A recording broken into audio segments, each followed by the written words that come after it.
성경의 요약은 예수 그리스도이십니다.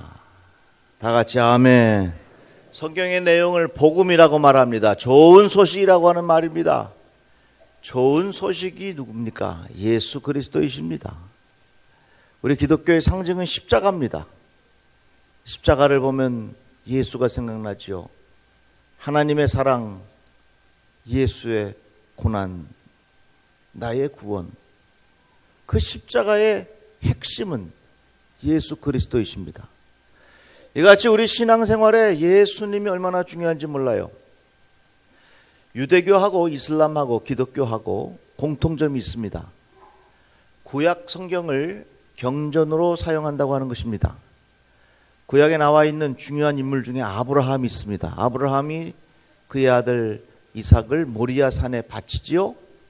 그리고 그 모리아 산 위에 성전이 세워졌습니다.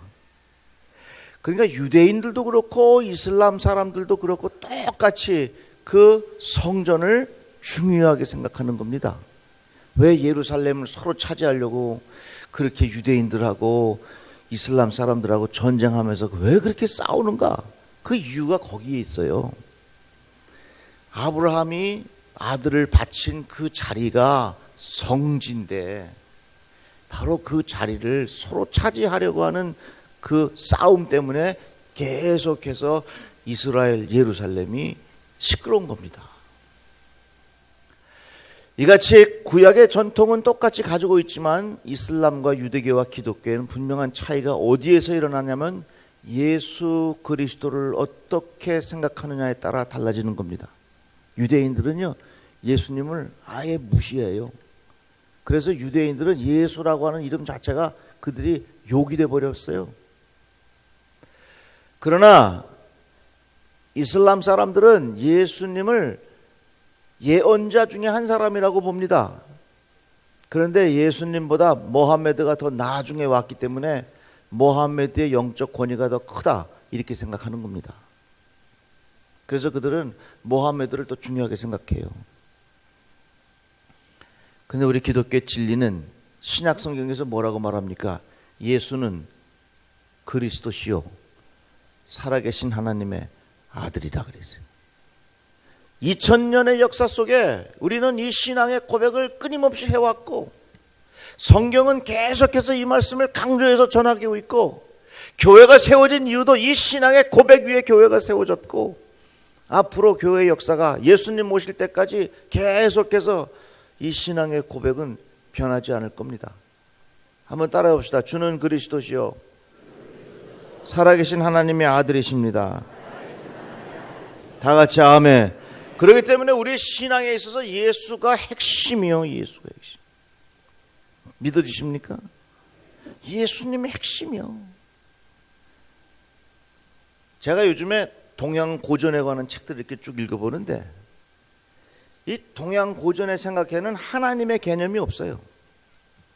동양 고전은 하나님의 개념이 없고 뭐가 있냐면 자연만 있어. 그래서 어떻게 하면 인간이 자연과 조화롭게 지낼 수 있겠는가? 이게 동양 고전의 뿌리요. 그런데 성경은 뭐라고 말합니까? 이 자연을 지으신 하나님이 있다니. 다 같이 아멘. 그 하나님이 인간의 몸을 입고 이 땅에 오셨는데 그분이 누구예요? 예수 그리스도예요. 그 동양 고전은 자연을 이야기하지만 성경의 진리는 특별히 신약에 있는 말씀은 예수 그리스도가 우리 신앙의 중심이라 그 말이에요. 다 같이 아멘. 케르케고라고 하는 유명한 신학자와 철학자인 사람이 있었습니다. 그분이 한 이야기 중에 나오는 내용인데요. 어느 할아버지가 손자를 키워요. 왜냐하면 자기 아들이 일찍 죽었어요. 그러니까 참 안타까운 마음을 가지고 이 손자를 키우는데 이 손주가 얼마나 귀엽습니까? 근데 이제 할아버지가 나이가 점점 들어가니까 이 손주한테 가장 좋은 것을 남겨줘야 하는데 그래서 할아버지가 하루는 손주를 붙잡고 얘야 내가 이제 나이가 점점 많아져서 언제 세상을 떠날지 모르는데 내가 이 세상에서 가장 중요한 이야기를 너에게 남기고 싶다. 너 가서 옷 좀 깨끗하게 입고 갈아입고 오너라. 할아버지하고 어디 갈 데가 있다. 할아버지가 아들의 손을 붙잡고 갔는데 어디를 갔냐면 그 산소에 간 겁니다. 아들의 산소. 여기에 묻힌 사람은 내 아들이고 너의 아버지가 잠들어 있다. 너의 아버지는 예수를 그냥 예수로만 알았지, 예수가 그리스도요, 예수가 메시아요, 예수가 구원자인 것을 깨닫지 못하고 이 자리에 잠들고 누워있다. 내가 이제 늙어서 죽게 될 터인데 너에게 가장 중요한 것을 남기고 가는데 너는 예수가 구원자인 것을 꼭 믿고 살아라. 다 같이 아멘. 너는 예수가 구세주인 것을 꼭 믿고 살아라. 이 말씀을 할아버지가 그 아들 손자에 가서 전했다고 하는 그런 이야기입니다. 지난 추석 때 제 아내가 피아노를 치면서 우리 다엘 손자를 이 무릎에 앉혀놓고 찬송가 치는 거예요. 예수 사랑하심은 찬송가 치니까 이 녀석이 껄떡껄떡 하더라고. 내가 그 찬송가를 치는 모습을 보면서 내 마음속으로 참 이런 걸 느꼈어요. 야, 참 인생이라고 하는 것이 태어나면서 배울 게 굉장히 많구나. 저 찬송을 우리는 다 잘 알지만 우리 손주는 그 찬송도 배워야 돼. 이 세상에 태어나서 배울 게 얼마나 많아요. 그런데 가장 중요한 게 뭐냐면 예수가 하나님의 아들, 예수가 그리스도요, 예수가 구원자라고 하는 사실을 내가 깨닫고 배우는 것이 얼마나 소중한지 몰라요. 여러분 자녀들에게 이 믿음을 잘 지킬 수 있도록 가르치시기를 바랍니다. 그런데요, 우리가 이렇게 예수님이 참 중요한데 예수님을 향한 마음가짐과 마음의 태도가 얼마나 중요한지 몰라요. 성경을 잘 읽어보세요. 성경을 창세기부터 요한계시록까지 계속해서 읽으면 뭐를 깨닫냐면요, 하나님은 우리의 마음을 보신다는 걸 깨달아요. 우리가 하나님을 향한 어떤 마음의 태도를 갖고 있는지 하나님은 계속해서 우리의 마음을 점검하고 계신다는 겁니다. 그러니까 우리가 하나님을 향한, 예수 그리스도를 향한 마음의 태도가 어떤지 하나님은 눈여겨보고 계세요. 근데 제가 목회하면서 세월이 지나면서 많은 사람들을 대하고 많은 분들을 이렇게 보니까요, 이 마음을 조금씩 읽을 수 있는 눈이 생기더라고요. 얼굴이 뭔 줄 아세요? 얼의 꼬리 얼굴이요. 그 얼굴을 보면 마음이 그대로 드러나는 거예요. 마음이 지옥이면요, 아무리 화장을 해도요, 그 화장이 제대로 먹지를 않아. 그 사람이 무슨 말을 하느냐에 따라서, 말에 따라서 그 마음을 알 수 있어. 말이 뭔 줄 아세요? 마음의 알맹이가 말이요. 그 얼굴의 표정과 무슨 말을 하는가를 보면 정말로 그 사람의 마음 상태가 어떤지 대충 느낄 수 있는 거 아닙니까? 우리 사람도 대충 이렇게 느껴지는데 하나님께서 우리의 마음을 얼마나 통찰력 있게 보시겠어요. 오늘 말씀은 우리들이 하나님 예수 그리스도를 향하여 어떤 마음의 태도를 가지고 살아야 되는지 분명히 말씀하고 있습니다. 내가 하나님의 열심으로 너희를 위하여 열심을 내노니 내가 너희를 정결한 처녀로 한 남편인 그리스도께 드리려고 중매함이로다. 사도 바울이 이렇게 이야기하는 겁니다. 내가 중매장이다. 예수 그리스도는 신랑이고 고린도 교회에 있는 많은 사람들은 다 신부다. 신랑 대신 예수 그리스도와 이 많은 사람들이 신부가 되어서 둘이 잘 만나서 살아갈 수 있도록 하는 중매쟁이의 역할이 바로 나다. 사도 바울이 그렇게 고백하는 겁니다. 그러니까 예수님과의 관계는, 예수님은 우리의 신랑이요, 우리는 그의 신부라. 그것을 보면 우리가 예수님을 향해 어떠한 마음의 태도를 가지고 살아야 하는지 분명히 가르쳐주고 있어요. 뱀이 그 간계로 하와를 미혹한 것 같이 너희 마음이 그리스도를 향하는 진실함과 깨끗함에서 떠나 부패할까 두려워함이로다. 자, 이 말씀을 보면 우리들이 예수님을 향한 어떤 마음의 태도를 가져야 되는지 정답이 나와 있습니다. 한번 따라합시다. 진실함과 깨끗함으로. 다 같이 아멘. 우리가 예수님을 향한 어떤 마음을 가져야 되냐면 진실한 마음. 진실한 마음을 우리가 이해하려면 이 말씀을 한번 들어보십시오. 종들아, 모든 일에 육신의 상전들에게 순종하되 사람을 기쁘게 하는 자와 같이 눈가림만 하지 말고 오직 주를 두려워하여 성실한 마음으로 하라. 거짓된 마음과 진실한 마음의 차이가 뭐냐면, 거짓된 마음은 눈에 보일 때만 반짝하는 거예요. 그러나 진실한 마음은 눈에 보이지 않아도 늘 한결같은 사람입니다. 제가 목회하면서 가장 정말로 귀한 사람이 누구냐면요, 뭐 반짝 재능 있게 하는 사람이 아니요, 늘 한결같은 사람. 다 같이 아멘. 그 어느 권사님이 늘 새벽 기도에 헌금 쓰는데 감사 내용이 뭐냐면, 한자여 늘, 이게 그게 기도 제목이에요. 그 은혜가 되더라고요. 늘 한결같은 마음. 주인이 보거나 안 보거나 예수 그리스도를 향하여 진실한 마음이라고 하는 것은 그 마음이 변하지 않은 늘 한결같은 마음의 태도를 말씀하고 있는 것입니다. 진실함이라고 하는 것은요, 겉과 속이 다르지 않아요. 표리부동이란 말이 있어요. 겉과 속이 같지 않다고 하는 말입니다. 예수께서 바리새인들을 향하여 책망하셨습니다. 야, 너희들은 회칠한 무덤 같다. 겉으로 보기에는 잘하는 것 같지만 너희들의 속은 다 썩었구나. 무덤에다가 회를 칠했어. 그래갖고서 밖에는 하얗게 보입니다. 그런데 그 속에는요, 시신이 썩고 있어요. 하나님이 원하시는 마음은 그게 아니에요. 우리가 예수님을 향한 마음은요, 겉과 속이 같아야 돼요. 다 같이 아멘. 내가 부족하면 부족한 대로, 내가 하나님 앞에 지은 죄가 있으면 지은 죄 그대로, 내 있는 모습 그대로 하나님 앞에 보여드려야지, 위장해서 하나님 앞에 보여드리는 거 하나님은 원하지 않아요.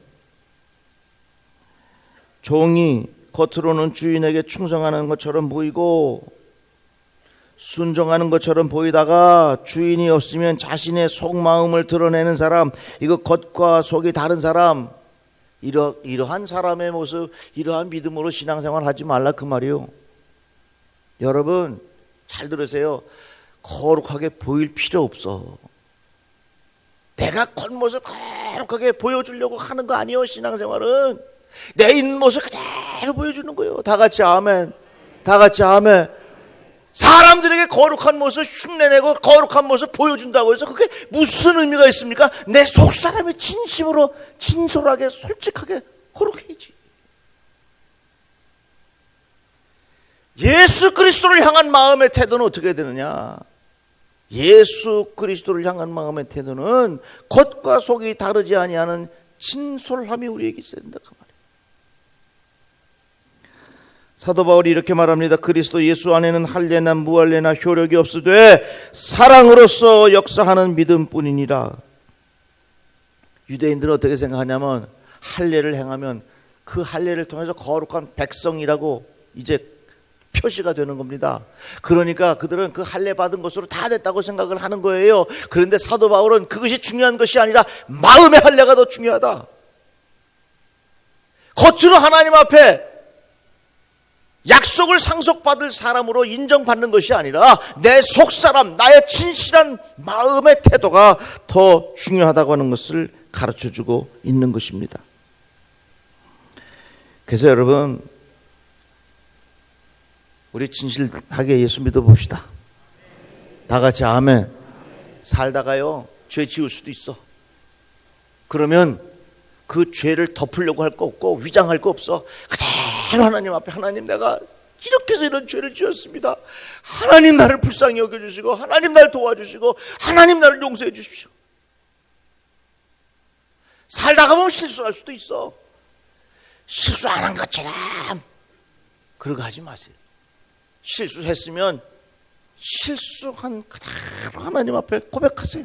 하나님, 내가 이런 실수를 했습니다. 하나님, 내가 이런 부끄러움이 있습니다. 하나님, 나의 이러한 부끄러움을 용서하시고, 하나님, 나를 다시금 이렇게 세워 주시옵소서. 이렇게 진실한 마음의 태도를 가지고 신앙생활 하라, 이러한 마음을 가지고 예수께 나아가라 하는 말씀입니다. 미국의 어느 유명한 여자 배우가 유럽의 영화제 시상식에 참석하기 위해서 비행기를 탔습니다. 그런데 비행기 한참 가다가 고장이 나가지고 추락하게 됐어요. 그랬더니 그 비행기 안에 있는 사람들이 아수라장이 된 거죠. 우는 사람, 욕하는 사람, 유서를 쓰는 사람, 기도하는 사람, 기절하는 사람, 뭐 별의별 일이 다 벌어진 겁니다. 그런데 그 유명한 여자 배우는 가발을 딱 벗고 가방을 열더니 화장품을 꺼내서 그 화장을 싹 지우는 거예요. 싹 지우고. 그 옆에 사람이 아니 몇 분 후면 우리 다 죽을 텐데 화장은 갑자기 왜 지웁니까? 그러니까 이 여자 배우가 말하기를 몇 분 뒤에는 하나님을 우리가 만날 것입니다. 내가 하나님을 잊고 오랫동안 만나지 못했지만 내가 하나님을 만날 때에 나의 본래 모습 그대로 하나님 만나고 싶습니다. 내가 지금까지 사람들에게 보여주려고 화장했지만 내 마음 깊은 곳까지 아시는 하나님 앞에 나의 부족함과 나의 잘못함 이거 다 청죽하게 털어놓고 하나님 앞에 진실되게 내게 만나고 싶습니다.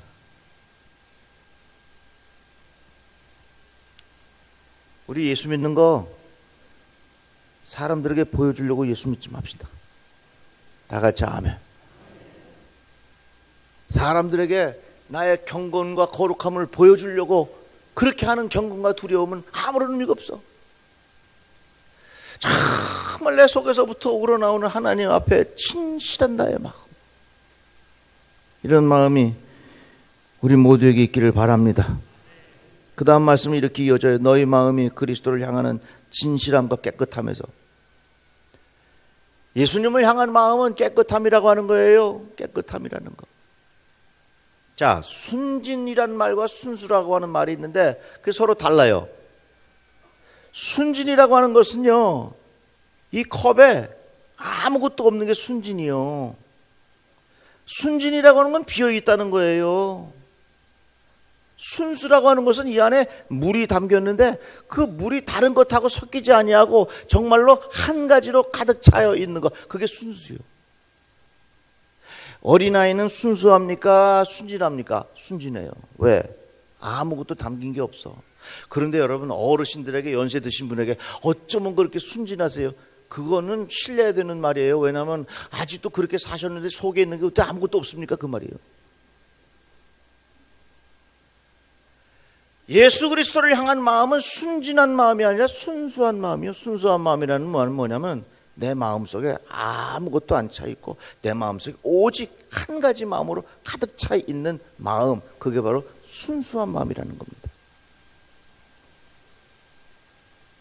예수님을 향한 마음은요, 순수해야 돼요. 다 같이 아멘.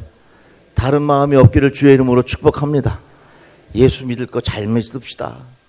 예수 믿을 거 대충 믿지 말고 그냥 콱 믿어, 콱 믿어. 다 같이 아멘. 제가 지난 수요일 날 기도에 올라오려고 그러는데 전화 한 통이 왔어요.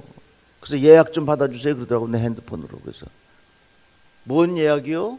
어디 전화하셨습니까? 그랬더니 뭐 어디냐고 그러더라고요. 뭐 태평극인지 뭐 태평당이냐고. 근데 태평당이 어디냐고 그랬더니 그분이 뭐라 그래요? 거기 혹시 사주팔자 보는 데 아니에요? 그러더라.